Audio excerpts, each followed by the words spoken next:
Hello, and welcome to this workshop to find out if you are gallery ready. I just love this topic. I know it's a lot of artists' dream to want to be in an art gallery. I know for a fact, for sure, it was one of my dreams when I was young and starting out as a new artist. I imagined, this beautiful, well-lit, white-walled gallery, and my art was on the walls, and these big, beautiful lights were shining on it, and there was people coming in and loving my art and wanting to buy it, and I would just imagine it all the time. And it was, for me, when I was first starting out, the idea that, oh, this is what it means to really be a successful artist. And so it's a really great topic, and I'm excited to talk about this with you. So this is live right now. We have a live chat going on where you can interact. You can ask me questions. We can have a bit of a back and forth as we go through this. And we have Tanner here. Tanner, say hello to everyone. Hello to everyone. I'm very excited for this, and I'm excited to see if I'm gallery ready. Yeah, well, what do you think? Do you think you are? No. Okay. But I don't know, we'll see. Yeah, maybe you are. Maybe, you'll be surprised by the end of this. Okay, so Tanner will help me with the questions, and so you'll be hearing his voice throughout, off and on. A little, just tiny background about me, who I am. My name is Elli Milan, and I have been a professional artist for over 30 years.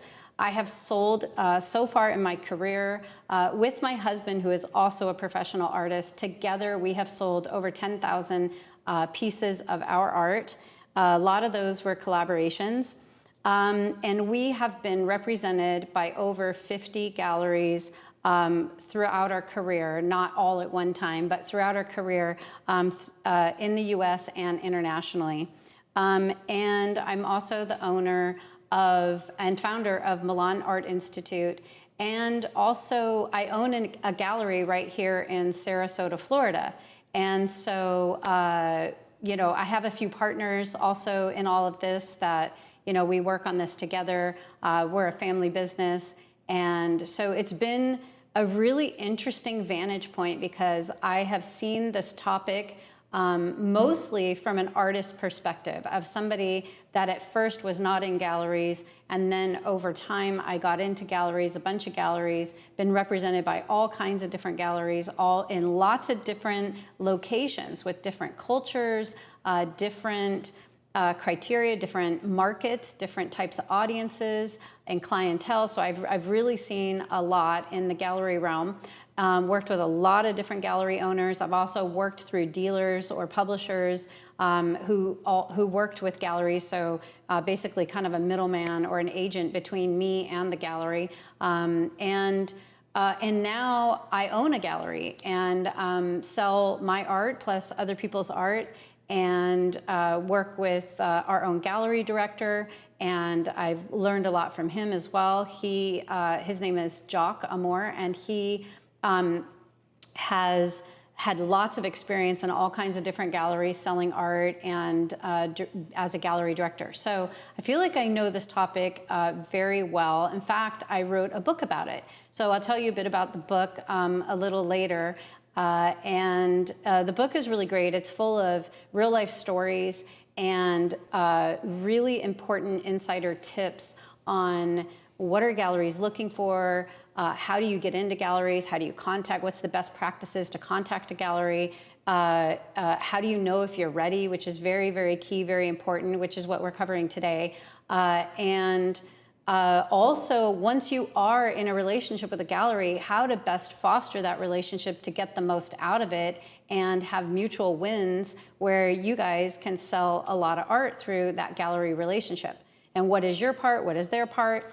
Anyway, the book is loaded with all kinds of information. So let's get started. And I just want to tell you what you'll get out of this workshop today. So what you'll get out of it today is to know, what does it really mean to be ready for a gallery? I have found so many artists contact galleries. As soon as they have like 3 or 4 pieces done that they're proud of, they want to be in a gallery and they start contacting galleries, or they walk into galleries and even bring their paintings with them. I've heard all kinds of stories from artists on how they try to get into galleries. So I think it's really important to know when you're ready so that you can put your best foot forward and not face,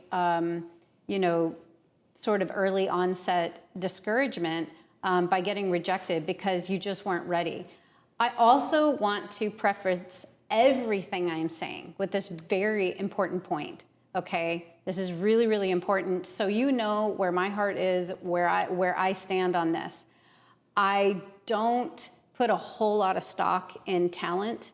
I don't believe that I was talented. I believe I worked really, really hard. I perfected my skills. I got better and better at what I did over the years. I'm still working on my skills.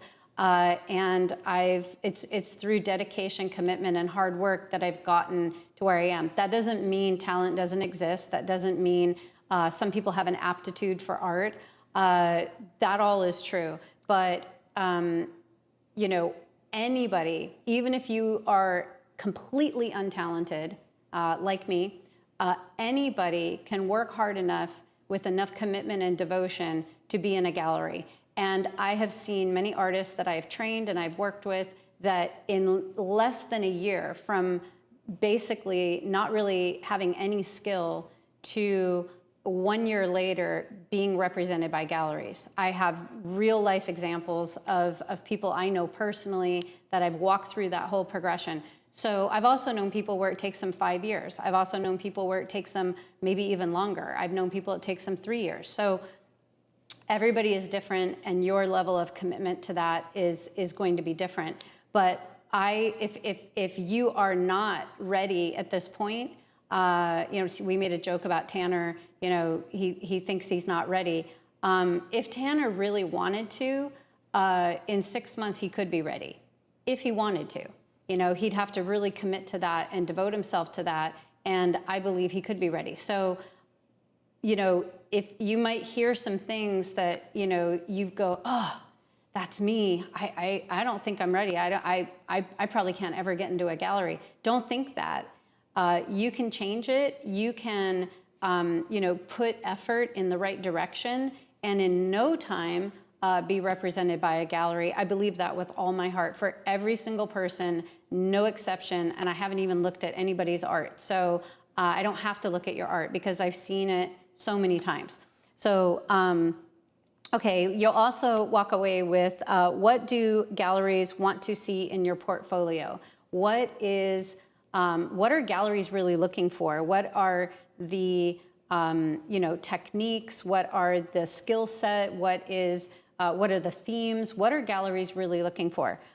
Real steps you can take now if you're not ready. So there's lots of paths to get there, and I'm going to talk about that. Also, we will provide you with a free checklist to help you evaluate your own readiness. So you can read down the checklist and take notes, decide, yep, I'm ready, nope, I'm not ready, I got to work on these 3 things. Okay, so by the end of this workshop, you will understand why you don't want to approach galleries too early. How do you know if you are ready for the gallery, and what to do if you're not? So 3 easy things that we're going to go through in this workshop. Okay, so first, let's talk about what do galleries want? Not what are they looking for. I'm going to cover that in a bit. But what do galleries want? Art galleries want to make money.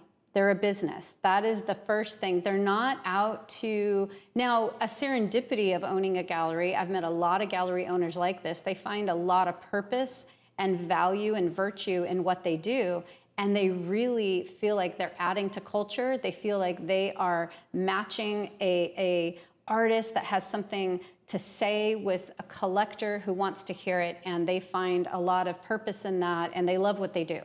But that aside, they're a business. They want to make money. If they don't make money, they can't pay the rent. If they can't pay the rent, they can't stay open. So galleries and gallerists want to make money, and they want to make a lot of money. The more money they can make, just like most business owners, the happier they are. So they're always looking at their programs, they're looking at the artists that they represent, they're evaluating each year what artists performed, what artists didn't, what ones maybe have potential that they need to put more effort into marketing, or they need to get more story out of them. So galleries are really, really intent on making money because they are a business. And that's not a bad thing. We want galleries to make money. I want any gallery I'm in to make lots of money, especially off of my art, because that means I'm making money. And if I'm making money, then I can continue to paint for the rest of my life, and I wouldn't have to get another job to supplement my income, right? So that is the main thing, is galleries want to make money. Well, how do they do this? They do it by choosing artists that they can sell. The artist makes sellable artwork that is not hard to sell, but that's easy to sell. And they're able, once they choose artists that have sellable artwork, they're looking for artists that have a story to sell, something really interesting about them, an edge. And what I believe, you might be thinking, oh, my life's boring. I don't have a story. I lived a normal life. I don't know. I don't really have a story. Everybody has a story. You have a story. Absolutely, positively, you have a story. And your story's great. Everybody has a story. I've not met a single person yet that I looked at them, heard them talk, listened to their life, listened to what was their pain points? What did they overcome in their life? What were the difficulties and the struggles? What were the victories and the mountaintop moments in their life? And thought, no, they're too boring. Nobody could sell their art. I've never thought that. Everybody has a story, and you are no different. And everybody has an edge. So you got to figure out what is your story and what is your edge. This is a huge piece of our school. So I mentioned earlier that I own Milan Art Institute. I'm one of the owners of Milan Art Institute. I started it in 2010.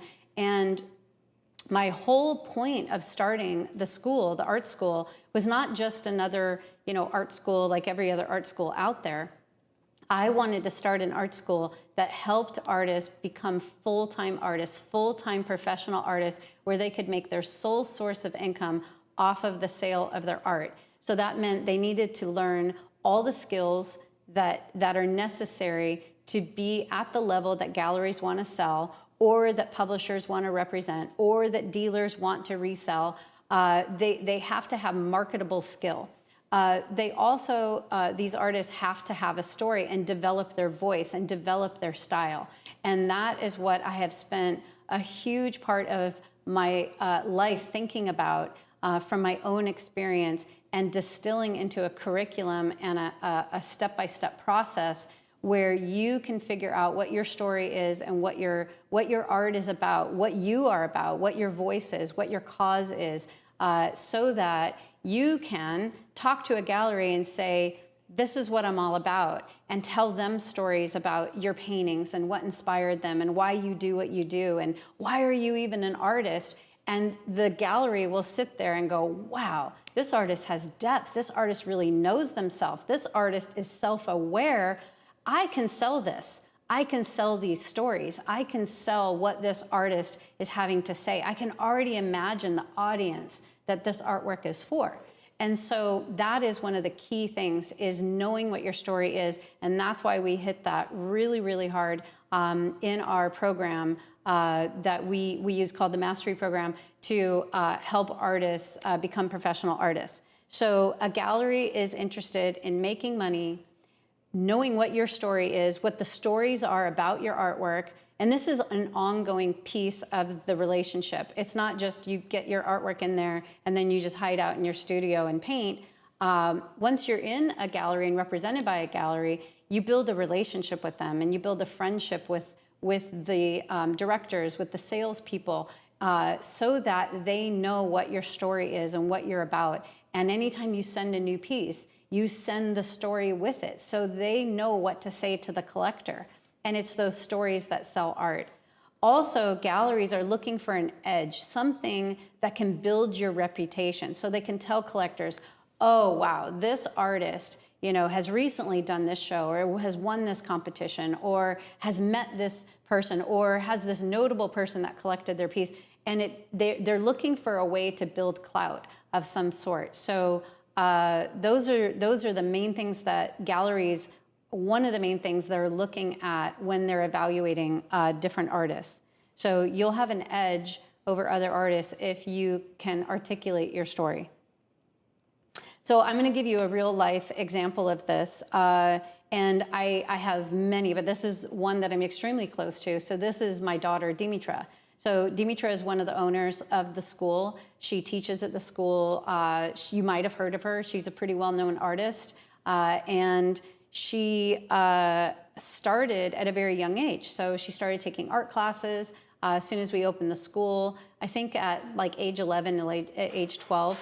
And then by 14, she started selling her artwork, pretty early, like age 12, 13. But by 14, she was selling in a gallery in Scottsdale. These were galleries that we already had a relationship with.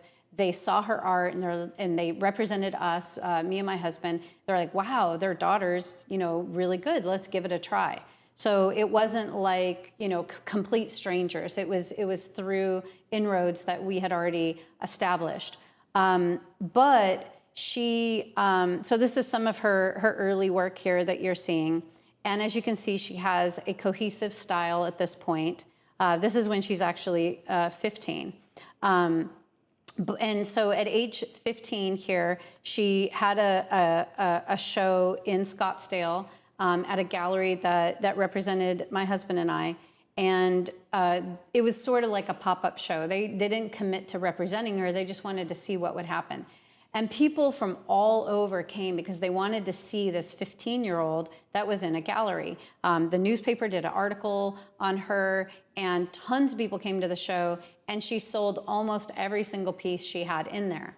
Well, a publisher in Hawaii saw, I don't know exactly how, but they saw this article and in the newspaper and contacted us and wanted to know more about her.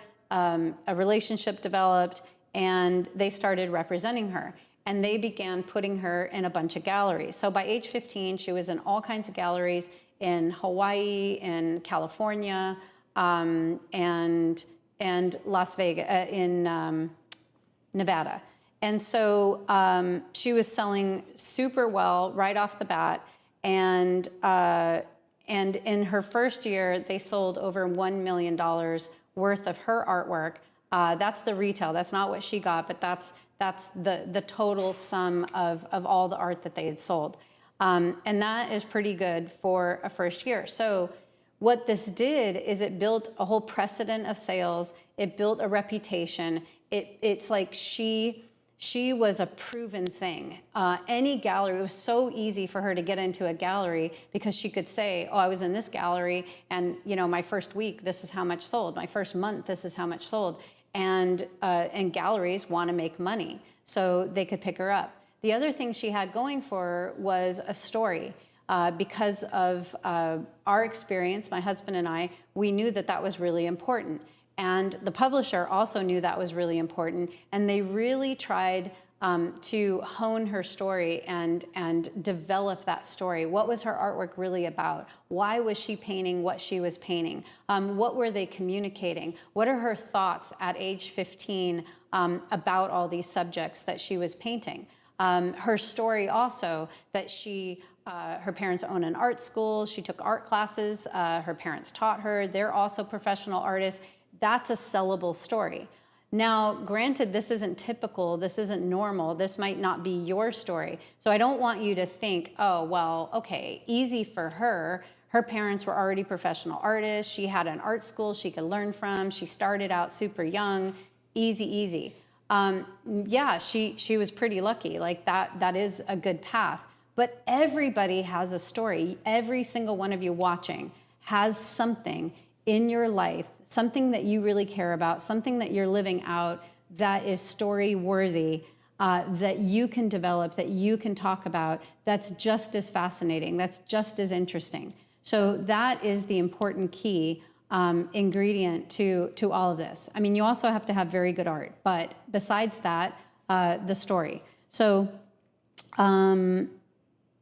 anyway, she's eventually she went out on her own, started to represent herself. Of course, she's a co-owner in the gallery here. We sell her artwork there all the time, and she's still in a few other galleries. This is her current collection that she's working on right now, just so you can see what she's doing today. Okay, so what happens if you're not quite ready for an art gallery? Also, I want to tell you, even if you're not ready for a gallery, you can totally sell your artwork. I sold tons of artwork before I was ever in a gallery. I sold artwork through businesses, frame shops, furniture stores, all kinds of ways. I worked in the decor market. I had a lot of years under my belt selling artwork before I was ever in an actual art gallery. So there's lots and lots of ways to sell your art, and that's what you should be pursuing in order to get ready for the gallery. That is, you know, sort of the path to get there, is still sell your art. So you know, it's not that a gallery is at the beginning of the journey. The gallery is sort of midway through the journey. So you know, just because you might not be ready for an art gallery, because you have to build, we'll talk about it in a minute, but you have to build your sales up. You have to prove to the gallery that you will make the money. And so just because you're a good artist or just because you have sellable art, that doesn't necessarily mean that you're proving that they can make money. So the difficulty about just going out there and you know, putting you know, emailing a bunch of galleries, calling a bunch of galleries, walking into galleries and telling them, you know, hey, I'm an artist and you should sell my art. I don't think it works to your advantage to do that too early, because first thing is you could get very, very discouraged and begin to have so much self-doubt that you might believe that you could never really make it as a professional artist, or you'll never make it into a gallery. They might say, sometimes galleries say harsh things, and you know, you might believe what they're saying. So it can really shake your confidence. It can cause bitterness or cynicism. So I think it's best to go with confidence, knowing you're ready, your artwork's ready, you got your story together, you already have sold a bunch of artwork, so you know that you are a catch and that you are an asset to a gallery, and you can walk in strong and confident. That is the best place to be in approaching a gallery. So a lot of times, you know, galleries just don't. If you email 100 galleries, you might only hear back from 5 of them, and most of them, you know, aren't looking for artists. They're not selling enough artwork to expand, or they're selling the artists that they already have really, really well, and they're not really looking to take a risk on somebody new. Maybe you're not the right fit. Maybe your price points are too low. There's a lot of reasons why artists get rejected from specific galleries, and it might not have anything to do with your art, but it might begin to eat away at you and think like, oh, you know, my art isn't very good. I'm not a good artist. I'll probably never make it. I might as well give up. So I think it can be very discouraging, or I know a lot of artists that approach galleries when they're not quite ready, and they get discouraged, and it really takes the wind out of their sails. So what does it actually take to be ready for a gallery? So a very, very strong foundation in technique. So that is basically skills. You have to have your skills up. Do they have to be perfect? Do they have to be like so over the top, advanced, amazing? No, they don't. I look at artwork in galleries all the time. There's on our street here in Sarasota, where our gallery is, there's galleries all up and down the street. I mean, there's probably 8 or 10 galleries right there as our neighbors. And I'll look at the artwork in those galleries, and I see a lot of artwork where I'm looking at the skills, and I can see there's still a lot of growth there. But they're in galleries, and they're still selling artwork. So you don't have to have the most like amazing skills the world has ever seen, but they do have to be at an adequate level. You know, and that's just basic things like the elements of art. You have to have a good handle on color and color story. You have to have a good handle on value and being able to render form, proportions. If you're going for something representational. If you're going for something non-representational, then you really have to be good at the elements of art, and your compositions have to be you know, done right. So there's a level of skill that, and I'm going to show you some examples where I feel like the skill is not there, where I feel like, yes, the skills are there to be in a gallery, so you can kind of see. And that's one of those sort of gray areas where you may not know, and there's nothing wrong with that. It's a very normal thing. You may not know if your skills are quite at the level that they need to be to start approaching galleries. You might wonder, you might look at your artwork and go, I mean, my skills are better than they were last year, and they're decent, they're okay, but I'm not really sure. So one thing that I'm going to talk about here in a little bit that I think is really, really exciting. It's something that we're offering today where you are going to be able to, I'll tell you more about it later, but where you'll be able to get an actual portfolio review, and where somebody can look at your artwork, a professional artist who is in galleries can look at your artwork and let you know, this is an area of your skills that you need to work on, or, you know, this is what I see in your portfolio, or wow, your portfolio is totally ready, it's cohesive, the skills are there, you know, I think you're ready to start approaching galleries. So a portfolio review could be something, your next move to help you really move forward in confidence, or knowing what is the path to get there. So a strong foundation in technique and skills. Also, a mastery of your chosen style. You don't have to be great at every style. I know artists that are amazing at sort of this loose, impressionistic, representational artwork, but they couldn't paint an abstract to save their life. Or, you know, something that's, you know, whimsical or pop, or you know, so you don't have to be good at all the styles, but just at the style that you are working in, your style, you have to be really good at it. You have to have a bit of mastery at it. And then a unique point of view. It can't be super derivative or just, you know, the artwork has to have voice to it. So a unique point of view is another way of saying voice. It looks like it says something. It's not just a straight up, perfectly realistic image of a hummingbird that you could just see out your window and there's no voice to it. There's nothing really to it. Okay, so now let's look at some examples.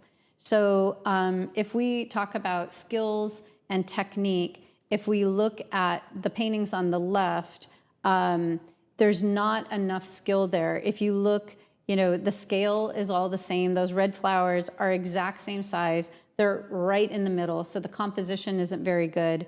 The value isn't, if you just look at the elements of art, there isn't a good value range, and it's very similar to the next painting. Whereas if you look at the flowers on the right, you can see that there's skill there, they've mastered the technique, there's voice to it, and so that would be an example of adequate skill and a foundation of technique. So if we look at these two abstracts, the one on the left, the skills just aren't there. That abstract has issues with it in terms of composition, value, color, scale, depth. It lacks depth. Whereas the one on the right is, you know, has a lot going for it, and the skill and the technique is there. The composition is nice, The color is nice and very pleasing. It has some beautiful texture, some beautiful transitions.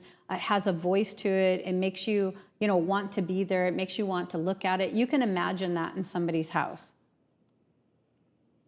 So here is another example of, a painting on the left where the skill is just not quite there. Where's the one on the right? The skill is there. So all of the examples that we're showing you that have the check mark, we would say are, gallery ready. So here, if we look at portrait, something that is gallery ready and something that is lacking the skill.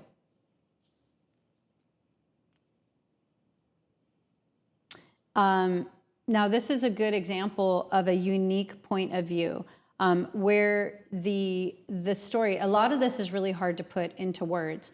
If you look at the painting on the right, you can see that there's voice to it. It's about something. If it had an interesting title and the gallery sales consultant is telling you about this artist and why does this artist like to paint women like this, and the patterns and the clothing and the technique and the abstraction and what her women are about. She has a whole series of this and this is what they mean. Then those are all selling points. Where is the one on the left? You almost don't get to what the story is because the skills just aren't there, and you have this kind of tree thing that's crowding out her face, and it doesn't really go anywhere. It doesn't look like it has that unique perspective. So you couldn't imagine this as a series of artwork. So here is another example of adequate, good skill, a unique point of view, a style that's to it, or the style is recognizable. You can imagine a whole series of this. You could imagine an entire gallery wall with multiple paintings of these types of paintings, whereas the one on the left, it's hard to imagine that. So which one of these do you feel like looks like it belongs in a gallery? If we were to think about skill, the one on the left, it's not like the skill is bad or anything, but she kind of looks cranky and morose, and it's not something you would imagine in a gallery, whereas the one on the right, definitely is. What about this one? So the painting on the right is Eric Robitaille, and we actually represent him in our gallery. We sell his artwork there, and his artwork sells really well, not just in our gallery, but lots of galleries. And he's a very, very busy, prolific guy. And his artwork, every single time, the skills are there, the story is there, the unique perspective is there. He's got the voice, the color. He really has it down. And although he paints all kinds of different animals and different subject matter, every single one is recognizable. Every time I see his work, I know it's his work. And so it's, you can just see a huge difference between his work and the one on the left. Now this is actually my work from a long time ago. And you can see the painting on the left of the poppies was not in a gallery. It was not gallery worthy. I was not at that point in my career. And believe it or not, I sold a ton of those poppy paintings, a ton of them. And I can look now and realize they're not very good. The skill, now you believe me when I say I'm not talented. So, it's lacking in a lot of skill. There's no gallery I know that would have that artwork and represent that. But I still sold a lot of them because, they were at lower price points, they were in a frame shop or a furniture store or something like that. And then over the years, my skills got better, my ability to, have a composition or a unique style or point of view was there. And as you can see, the landscape progressed, and the painting on the right was in a lot of different galleries, that type of artwork. I had many, many of these landscapes. So that was in the gallery. So you can kind of see the difference from the same artist. So galleries also are looking for sellable and marketable artwork. So a strong artistic voice, a cohesive body of work. So what is a cohesive body of work?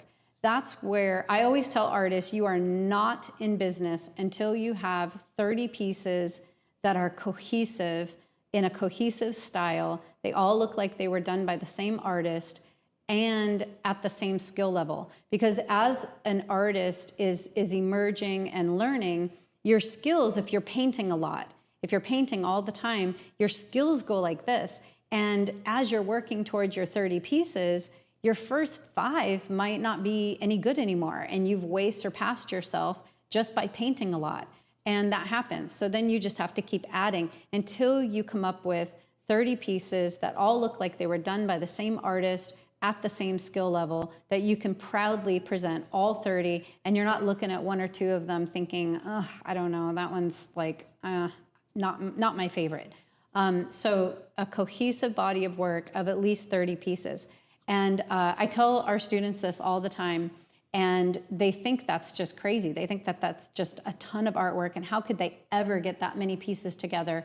And then they go through the portfolio portion of the program, and they're able to do it.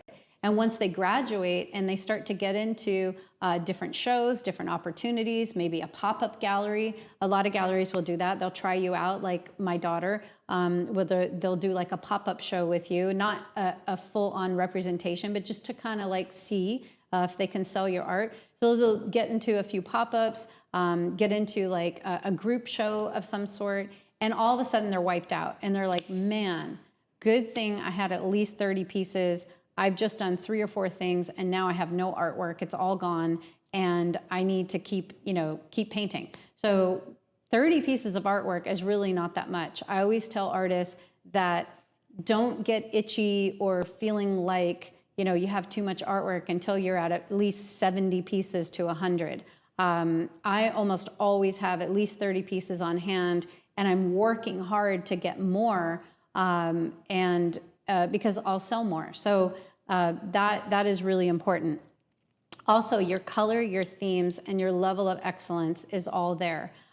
We have a whole bunch of workshops on this channel. We have a workshop called How to Create Sellable Art, and we go into full depth on color, theme, and excellence. And I show you lots of examples of what to do and what not to do in terms of that. So if you want to really go into depth on what kind of colors sell, what sort of themes are selling, and what level of excellence do you need to have, I highly recommend watching that if you haven't watched it already. Also, quality of craftsmanship. You really have to have good materials, good craftsmanship. It is ready to hang. Your sides are done. You have gallery wrapped canvases, and your signature. You have your signature down. You know what your signature is, and it's varnished and it's ready to go. So those are what makes your artwork marketable and sellable. So here's an example of an artist that does not have a cohesive body of work. Now, this artist is actually an artist who sells their artwork. They're on a website called RDA Decor. I think it stands for Rosenbaum Decorative Art. So you can look it up if you want. So this artist is working with a dealer and in the decor market. And what he's after is lots and lots of sales. So he's not really looking to get into galleries. What he's looking for is to just sell as much artwork as humanly possible, and he creates it really fast. So this is very fast created artwork, and the more looks that he has, the more his odds are to sell. And this dealer is selling artwork, a lot less expensive than what a gallery would be. Not really to collectors, it's just somebody to look, maybe interior decorators or something, to beautify a space somewhere. And there's nothing wrong with this, but what this workshop is about is galleries. So if you look at it, it is not cohesive. It looks like, at least 8 different artists here, or 7 different artists. So there's not really a cohesiveness. Whereas if we look at this artist, which is one of our graduates, her name is Rita Vicari. She's in galleries, and she sells her artwork all the time. And she has a very strong, cohesive body of work and a strong artistic voice. And you can recognize her work from piece to piece. She's always been cohesive, even as her style has sort of evolved over the years. It always looks like her work. So your work can evolve. It's not like, and as you can see, she has lots of different subject matter. She has portrait, figurative, birds, animals, plants, landscape. She does all the different genres and themes, but it's very cohesive. Her style is recognizable. Okay, so now for the hard news. This is the hard part. A precedent of sales. That doesn't mean that, because if you were selling your artwork for $5,000 each piece every single week, I mean, you don't need a gallery. Like, stay out of the galleries. Why do you want to give somebody 50% of your money, right?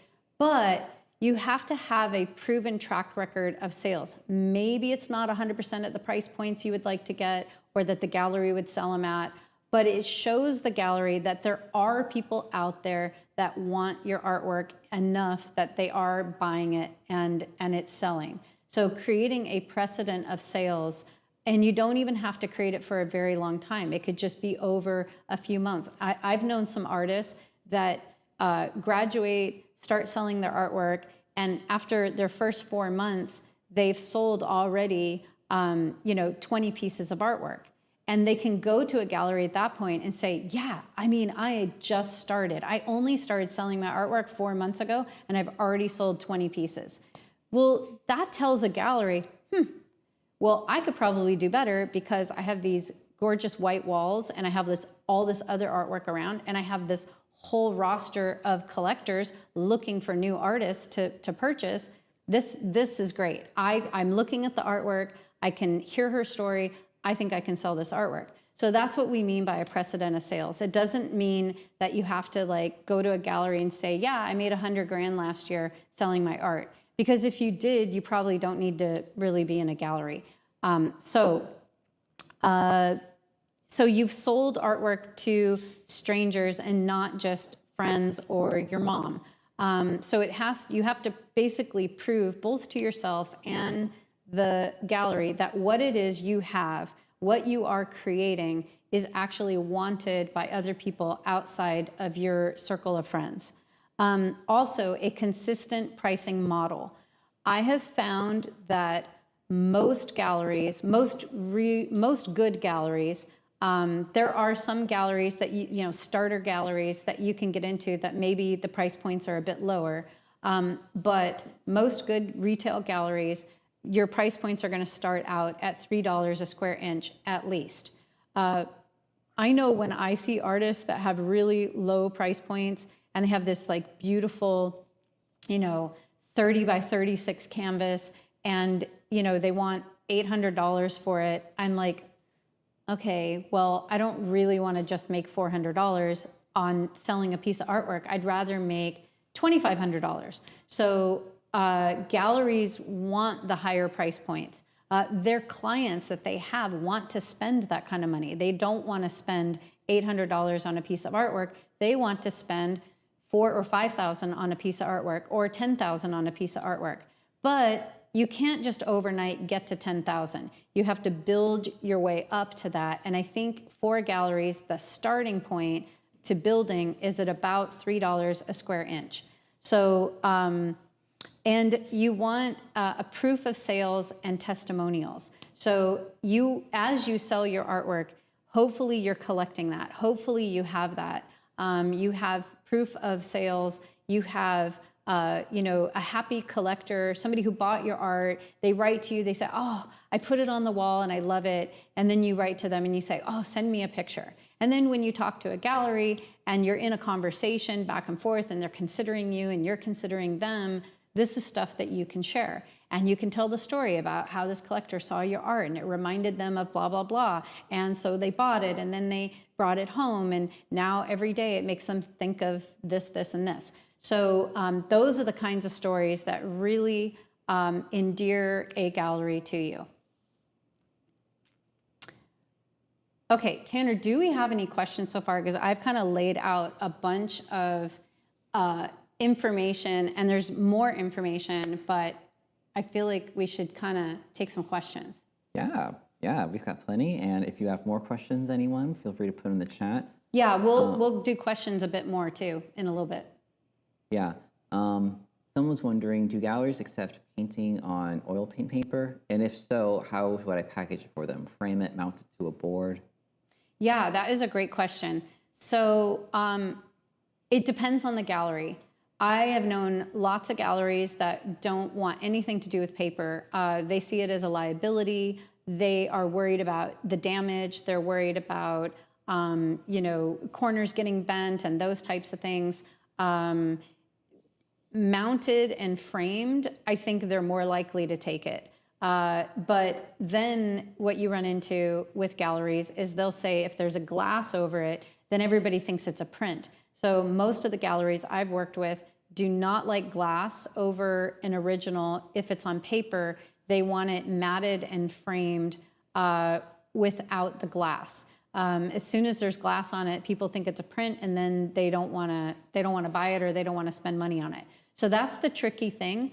Our gallery, we sell paper, and we have it in stacks in a special room, and people like go through it and they touch it. And we actually have collectors that come in and they touch it and are moving these pieces. And so far, we haven't had anything destroyed. And we sell a lot of it. We sell a ton of those paper pieces because they tend to be at lower price points. And as soon as the collector touches it, I don't know, it's like magic. They got to have it. So paper is a tricky thing. I would say some galleries, yes. Some galleries, no. I wouldn't exclusively only paint on paper. I think the best mode to go, I know this is a very long answer. I'll try not to do this, but I think the best answer for that is paint on canvas and more traditional methods if you really want to get into galleries. Then once you have the relationship, you can start introducing other forms. Yeah. Nice. No answer is too long, Ellie. Someone was wondering, what percentage of the sales should trustworthy galleries offer emerging artists? Yeah, almost all typical galleries is 50-50. So artist gets 50% of the sale price. There are a few exceptions. Galleries I've seen galleries that charge you up front and they say, oh, if you want to be represented by us, it's going to cost you so much per month or per year, but you get 70% of the sales. I mean, I wouldn't be in any gallery like that, but and I don't think I ever have. But I have known some of our graduates that go into those types of galleries. But I always tell them, go on a Saturday, go on a Friday night, go on a Wednesday morning, visit that gallery often, see what kind of traffic is going through there, ask them very tough questions. How many sales did you have last month? What is your, and if they don't want to answer that and they say it's none of your business, then they're hiding something. Most galleries are proud to tell you, and if you're going into business with them, they owe you that information because you are risking your artwork in that gallery where nobody else can sell it. You can't really sell it. It's in the gallery. It's designated for them. And it is your right to know if it will actually sell. So if they're asking a high price point up front, you can just do the math. You can look up and see what is the most likely cost of rent in this area. And how many artists do they have? And you can tally it up. Okay, they're charging each artist $800 a month times 10 artists. That's $8,000 a month. Wow, they're probably covering their rent. They don't have to sell too much art. So you just have to be careful about that. And then occasionally you'll see a gallery in very high rent places. This is how it is in Honolulu. This is how it is in some places in Miami. I'm sure in LA, where they want 60% and the artist only gets 40%. So, but most common is 50-50. Yeah. And there's also been a few questions just about when they're making their portfolios. What if they like 2 different styles, or can they have more than one style in their portfolio? Yeah, I mean, it kind of depends. If it looks like that example I showed you and it's really like all over the place, then that is going to be, a gallery will frown upon that and not take you as serious.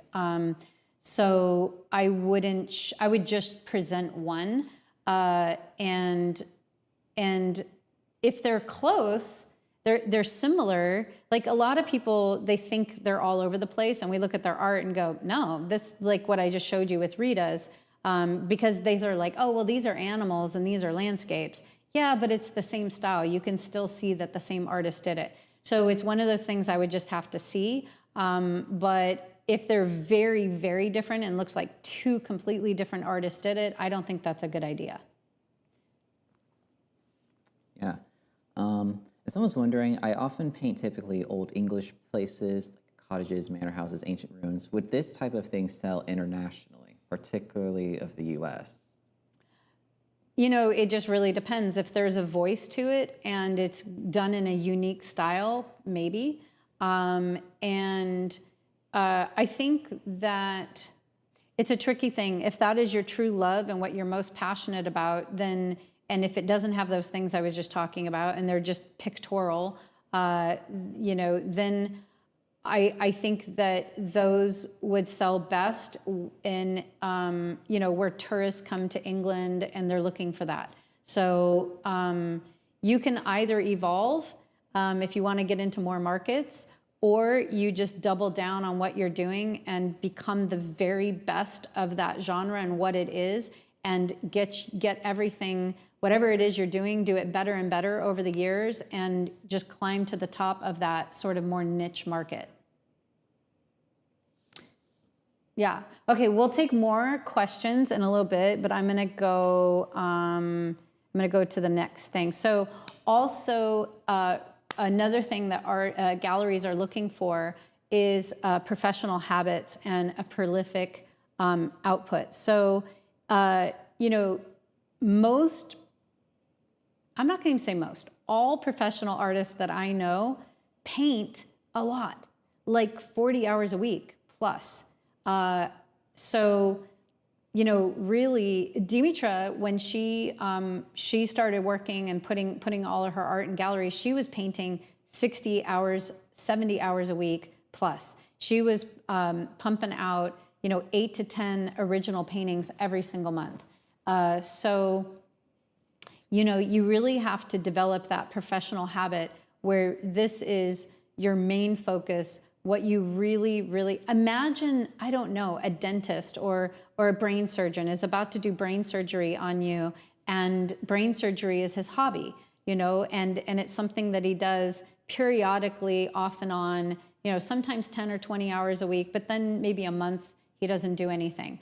That is not who you want to hire, right? That is not the doctor you want working on your brain. So I don't think art is really, you know, any different. You're only going to get really good at what you're doing and be able to earn the professional living by having the professional habit.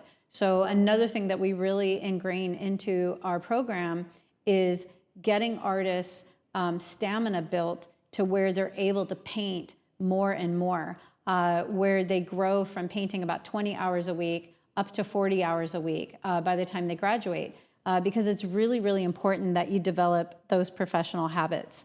So building a prolific practice, a lot of that comes into play by having a process that works. Your process of painting are the materials that you work with, and what order you go in. So maybe you're a mixed media artist and you start out with some sort of underpainting and inks or spray paint or textures, building textures of some sort. And then you move on to acrylic and maybe finish off in oil or something like that. And you're able to work on several pieces at one time. And you have, space and a practice that you can do that. That is what it might take for you to be able to be prolific. Whereas somebody else, maybe they just do straight up oil painting and they work on one piece at a time, but they can do it, quickly, and they're not spending 150 hours on one painting. They're able to do and complete that painting in 15 hours. So building up a process and a practice that is conducive to selling artwork and being prolific. Because if a gallery is going to work with you, they're going to work with you because they believe they can sell your art. And so every single month, they're going to be selling your art, month after month after month. And if you put 7 or 8 paintings in their gallery initially, they'll probably sell out of those within a couple months. And what are you going to do? You have to have 7 or 8 or 10 paintings to replace them. So you have to be able to keep up. And if you're not, then a gallery they can kind of spot people. They might even ask you when you contact them, how long does it take you to complete a painting? If I gave you, if we got a commission for you and a collector wanted to commission you to paint a piece of art for them in, a large size, how long will it take you to complete it? And if you're like, oh, I need 6 months, I mean, they're not going to work with you. So being prolific is very important. So painting and completing 8 to 12 quality pieces each month is really how you can, sustain a professional artist lifestyle. Okay, so we have included in this, I think there's a link or something to it, right? It's actually in the description of a checklist to see if you are gallery ready. And so what do you do if you're not gallery ready? What are some things that you can do? Well, I think you need to evaluate where are you falling short? Is it in the skills? Is it in developing a cohesive style? Is it in, building up your professional habits? You're just not painting enough. You really have to evaluate. And I think that checklist will help you. It'll help you identify. And let's just say it's all of them. Let's just say you really, really want to get to the point, your dream as an artist, even if it takes you 5 years, even if it takes you, what if it could take you 1 year? What if it could take you 2 years? What are you willing to do to get there? And really make a serious decision in your heart. I really want this. I'm gonna do this. I can see the path forward of how I can, and I'm gonna commit to it. I'm gonna build my skill. I'm gonna find my voice and build a cohesive body of work. I'm gonna put a portfolio together. I'm gonna find a process that really works for me where I can be prolific. I'm gonna start painting at least 20 hours a week initially, and I'm gonna build up to 40 hours a week of painting, and I'm gonna really do this thing.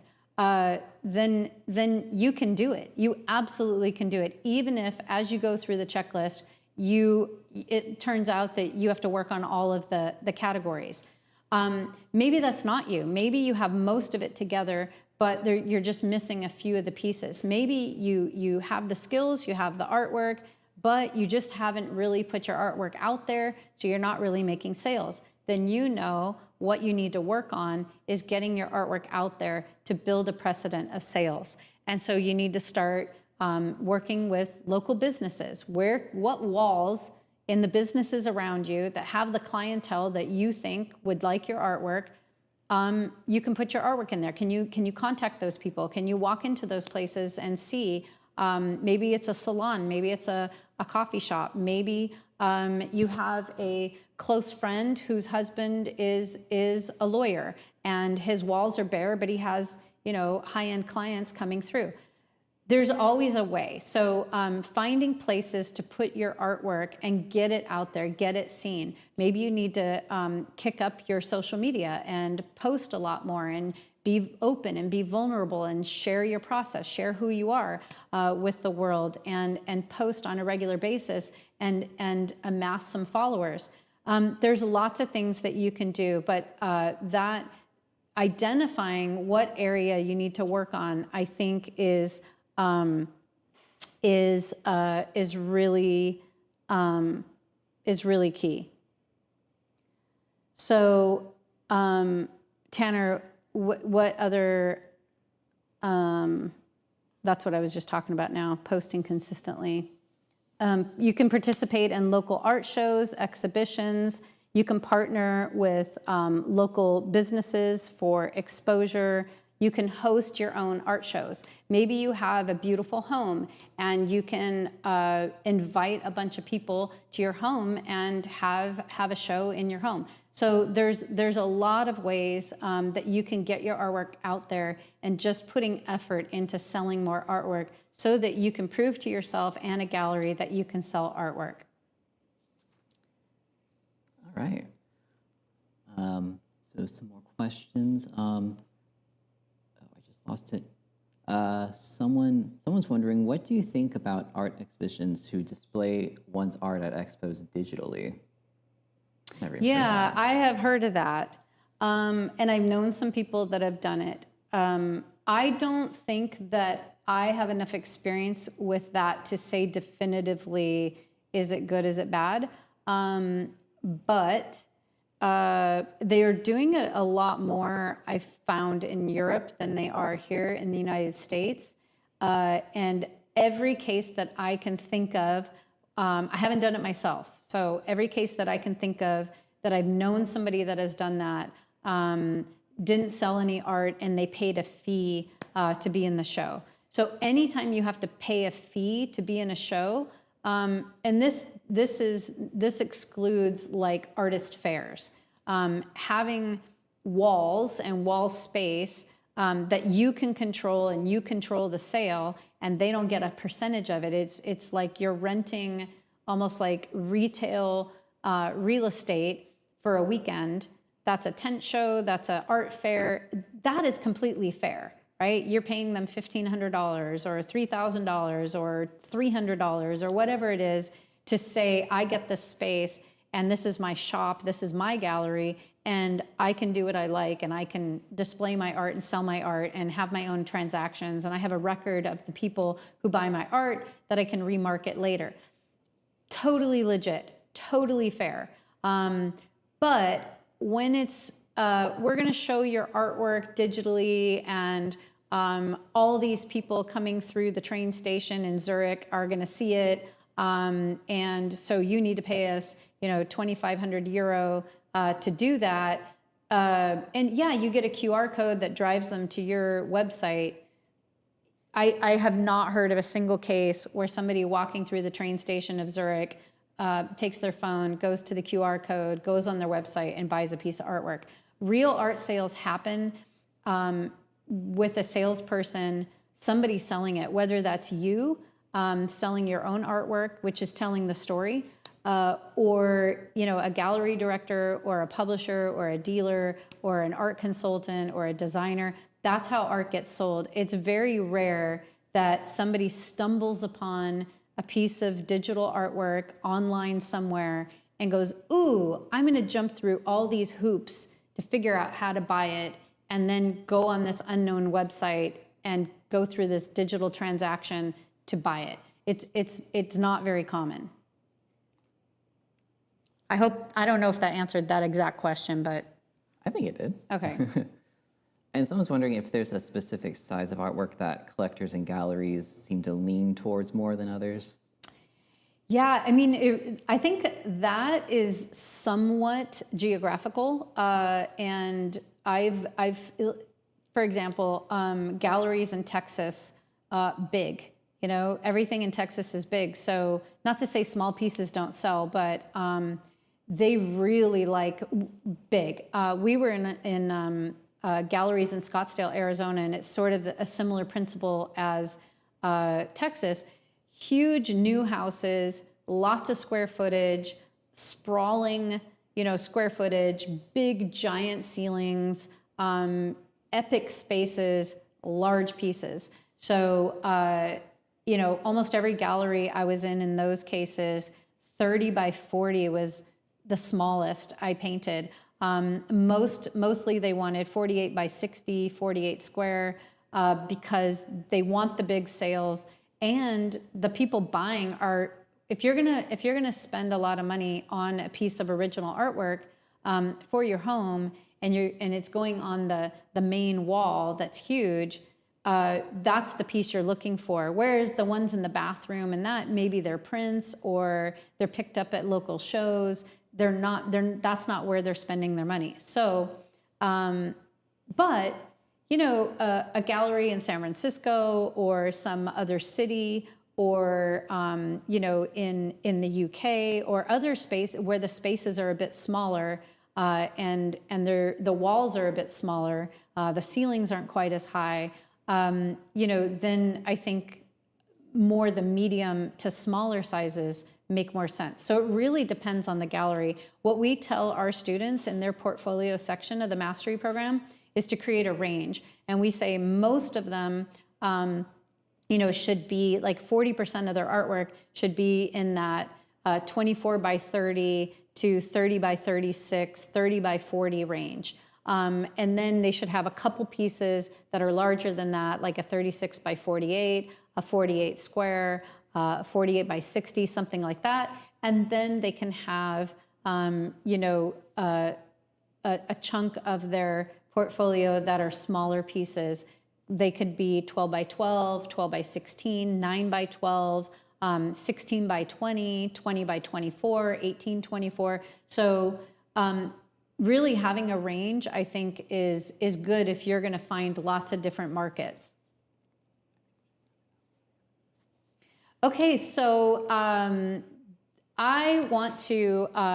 don't want you guys to leave without having, what is next? Because there's probably lots of thoughts going through your mind. You're thinking about your own artwork. You're thinking about the businesses around you. You're thinking about, that what is on that checklist. You're trying to find that checklist and see where do you stand.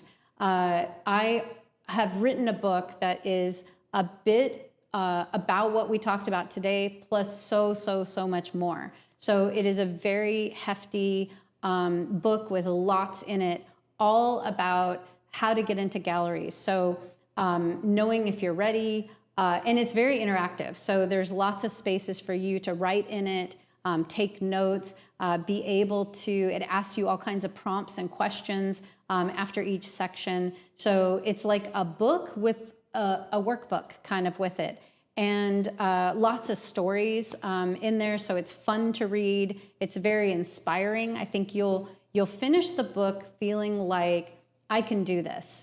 This is what I want, and I can do this, and I know my path to get there. So it also tells you how to contact galleries. Okay, once you are ready, how do you actually contact galleries? How do you decide or decipher what gallery would be the best fit for you? That is a huge thing.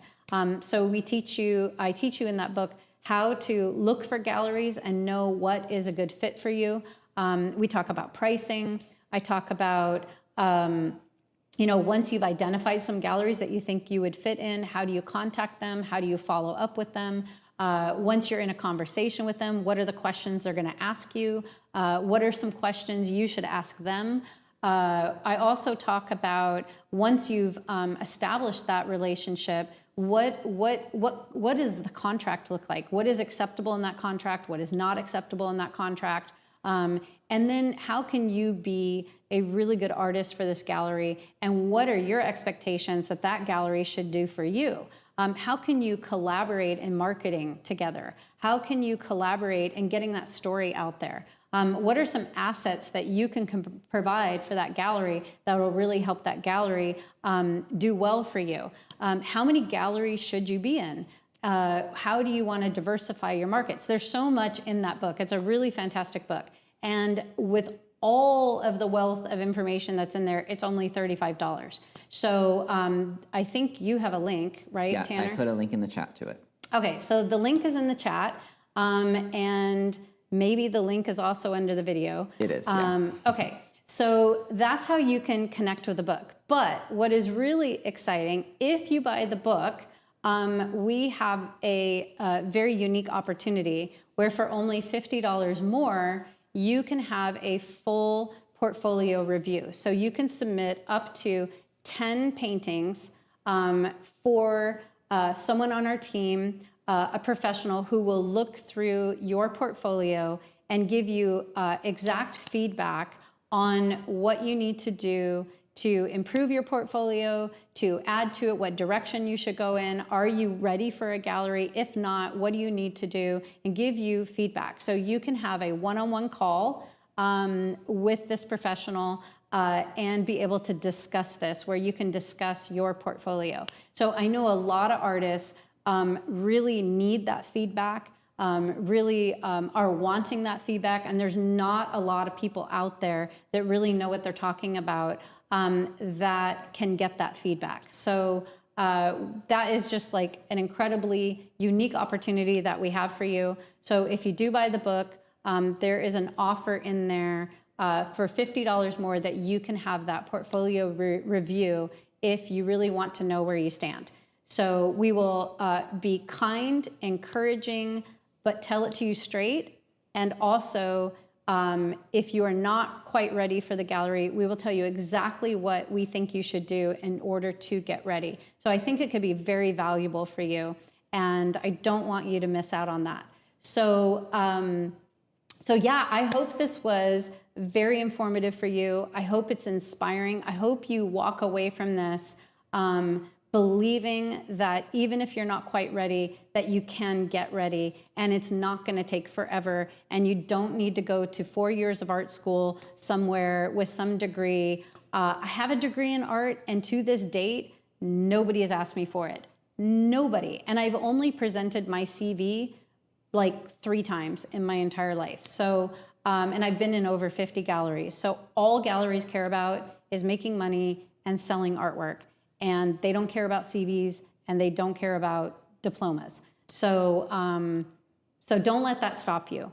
Don't let anything stop your dream. If you have a dream to be in a gallery, to be a professional artist, to be able to be a full-time artist doing what you love more than anything, and that is creating, do not give up on your dream. You absolutely can do it, and I believe you can do it quickly. So check out the Mastery Program. Check out this book that we have to offer you, and check out more content on this channel. So thanks for watching, and we will see you in the next workshop.